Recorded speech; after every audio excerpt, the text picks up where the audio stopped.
అట్లా ఈ పాల విషయంలో యూరియా అనేది పాలల్లో యూరియా షుగర్ అనేది కామన్గా మన గడ్డి నుంచి ఉంటుంది. దానికి ఒక లిమిట్ ఉంది ఎఫ్ఎస్ఎస్ఏలో 70 ppm 35 ppm అట్లా ఉంటుంది. అట్లా కాకుండా కొంతమంది ఏం చేస్తారంటే పాలు పామోలిన్ కలిపి చేయటం అనేది 2-3 ఇన్సిడెంట్లు మనము మన తెలంగాణలో చూసాము, ఆంధ్రాలో కూడా చూసాము. అది చాలా రేరు. ఇంకోటి ఏంటంటే దాని మీద అధ్యయనం జరుగుతుంది. ఒకవేళ 5000 లీటర్లు ఉన్న ట్యాంకులో ఒక 50 లీటర్లు ఈ పాలు పోస్తే మనము పట్టుకోగలమా? లేదు సార్, కలిసిపోతే కానీ పట్టుకోగలమంటే దానికి కూడా మిషనరీ వచ్చింది ఇప్పుడు. అందుకనే కొన్ని కంపెనీలు ఏదైనా excess traces of this urea ఇవన్నీ ఉంటే రిటర్న్ పంపించేస్తారు ట్యాంకర్లని.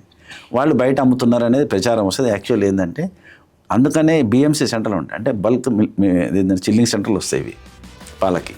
అక్కడ కూడా వీళ్ళు టెస్టులు చేసుకుంటున్నారు ఇప్పుడు.